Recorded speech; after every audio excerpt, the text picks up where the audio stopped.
Hey guys, Neomas here. Now for today's video, I'm going to be talking about the Bournemouth versus Arsenal game. That's right, Bournemouth won, Arsenal won. We've got big things to discuss. Mesut Ozil's game today, Pierre-Emerick Aubameyang's goal, also Dan Gosling's goal for Bournemouth.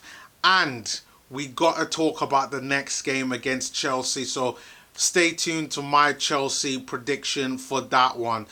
Now, if you haven't done so already, please hit the subscribe button. Please like, comment on the video. Now, let's get started.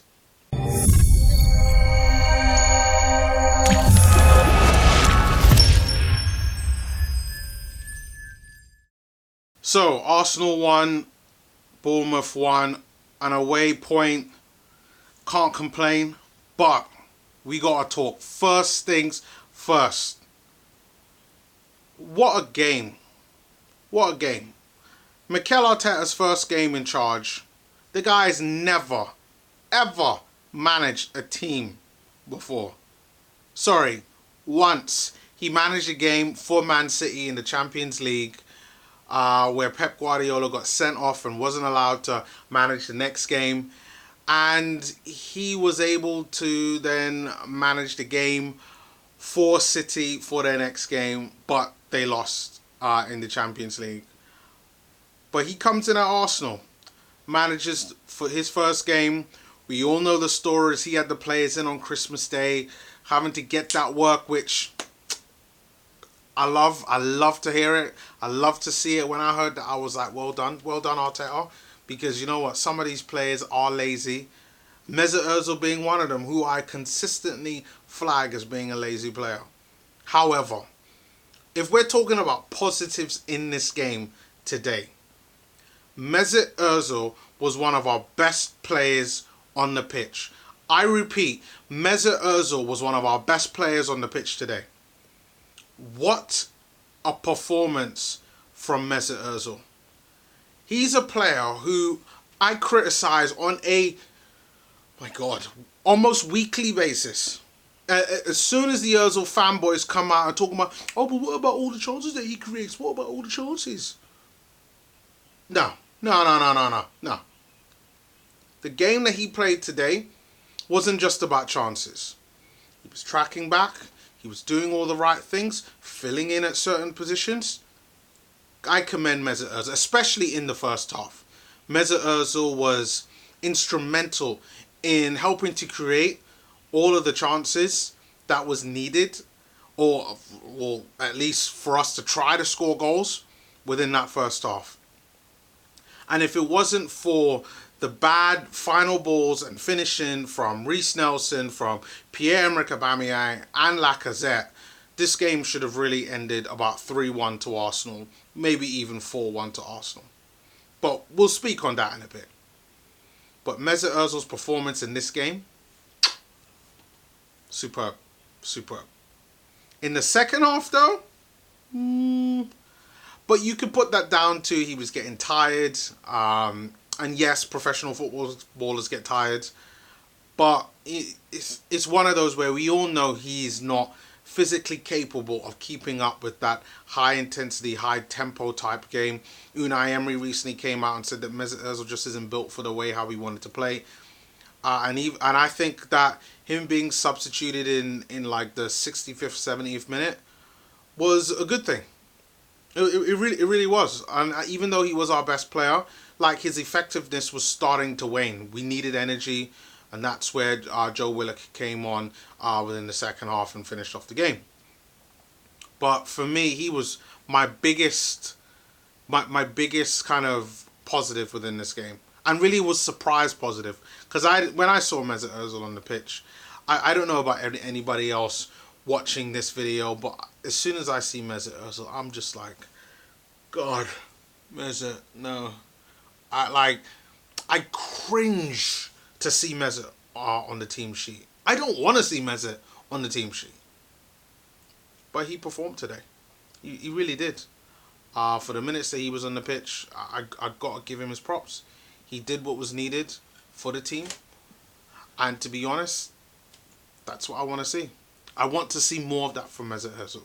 And it's just a shame that we don't see that from Mesut Ozil every single game. Because trust me, to all the Mesut Ozil fanboys out there, if Mesut Ozil played like how he did in the first half every single game, or at least into 80% of the games that he plays in, people would never, ever challenge and call out Ozil on the way how he plays.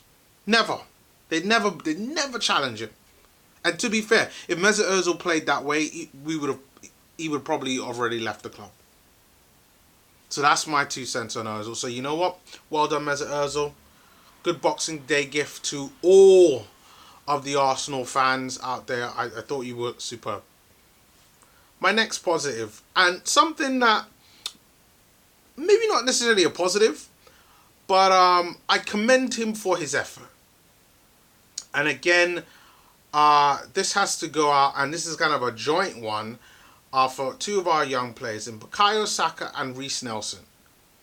Now, before I even started watching this game, to all the people on Twitter towards Reiss Nelson, because they wanted to see Pepe on the pitch, peppering people up. It obviously didn't happen, and Arteta decided to start with Reiss. People are out there complaining before this guy even comes and kicks a ball. Like, really? Really? And then you know what, right? The performance from Reiss Nelson in this game, I thought he did pretty well. He worked hard. He tracked back for I would say all, if not the majority of the time. He was able to try to create chances. The only thing that I could fault him for, and it's not all his fault, and people are there on Twitter blaming him for why we were losing the game at the time before Aubameyang scored, who I'll get into later on, is his end product. His final ball or a shot that he takes towards goal either lacked conviction, or it just the pass either went wayward. And I mean, that's the only thing that I could criticize these young players for. Only thing, their end product sucks. It's just terrible. Awful end product. But you know what? Everything in the build up towards it, I like. And if that's something that he can work on, especially when you're 20 years old, again, big props up will go for Reiss Nelson. I like what I see. He's not the finished article, and I know because of how well he did in the Bundesliga last season, everybody thought he was the finished article, but come on now. Like, you're talking Bundesliga versus Premier League. I mean, there's no comparison. Premier League, completely different kettle of fish. And that's what Reiss Nelson is seeing right now. So, we got to see how he does this season. This season in the Premier League, this is good for him. This is good for him. Good for all of the young players there. This is going to help him get better. And this is what you saw with Saka as well. Saka did all the right things. Again, even more props for Saka. This guy's a left winger, and we're playing him at left back. Did really, really well today. Made a couple mistakes. Yes, some of his crossing wasn't all there. But for the most part, he did absolutely fantastic. And I gotta admire that.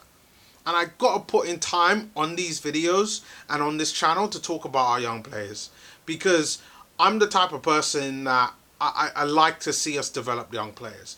I'm the guy who, I'll be playing FIFA and I want to develop the young players more so than buying the new players. Yeah. Pepe is great. 75 million, woohoo. Yeah, well done.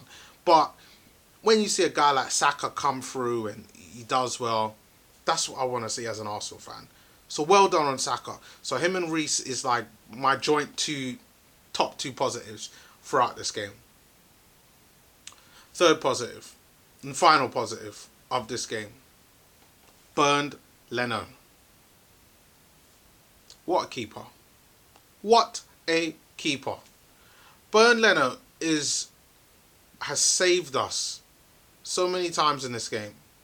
Saved us so many times this season. Has been the most consistent player who we've had in the starting 11 from Emery, from Lundberg, and now Arteta. He's been that guy.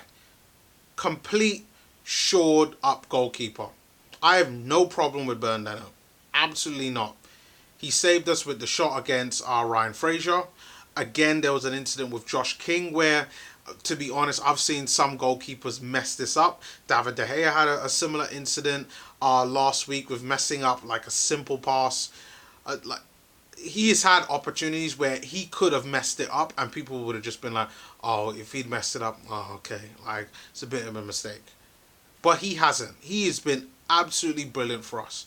And again, I just got to put some big shout out to Bernd Leno again for a really good performance again today against Bournemouth, because he has shown why, and I don't know why he isn't. He should be Germany's number one. He really should. Like, screw Neuer. It's all about Leno. Leno's the guy. He is the man. Leno should be the one being Germany's number one, because he's been absolutely fantastic for us so far this season. And he goes to be my third positive. But we got to talk about the things that needs to be improved. That goal that Dan Gosling scored, I mean, it's almost a tap-in. And credit to Dan Gosling. I mean, he's been around for donkey's years now. And to score a goal like that, you know, well deserved, well done to Bournemouth for that. And I know they had quite a bit of chances, like I said before, with Bernd Leno. Ryan Fraser had one in the first half. Josh King had one where, I mean, he brushed off Reiss Nelson, who was trying to track back, skipped over a Socrates slide tackle, and was still managing to try to create chances for Bournemouth. So, I mean, like, well done to them.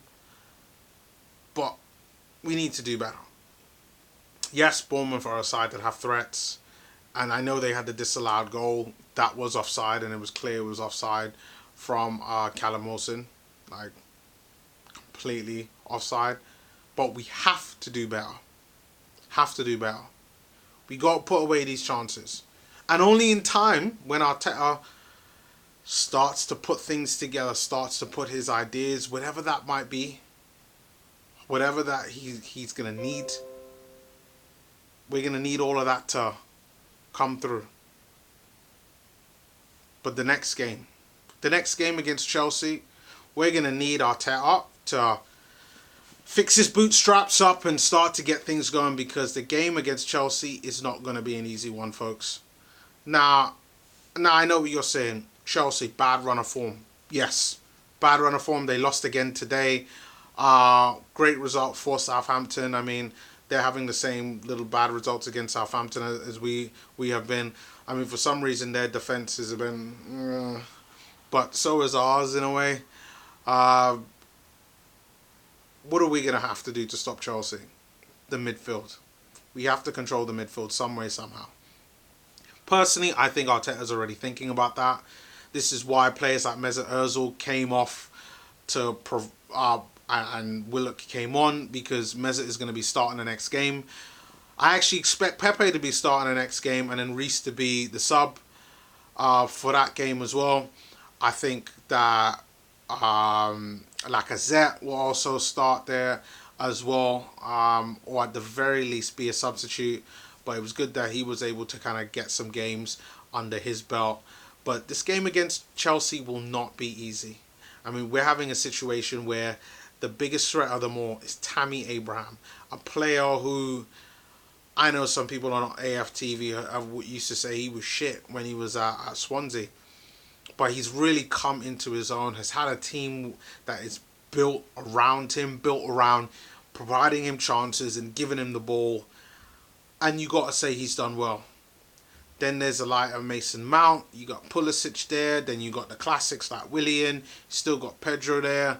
And then you've got even someone like Batshuayi, but you've got the man, Giroud. Olivier Giroud, still there at Chelsea, and he's someone that, who knows, we might also have to watch out for as well. And to be honest, I wouldn't be surprised if it was maybe like a two up front with Chelsea, with a Tammy Abraham and a Giroud type, because you know what, right? Our centre-backs and our midfield couldn't deal with a Giroud right now, holding the ball up and just being generally a big guy having to deal with as well. So Chelsea are going to be a difficult one.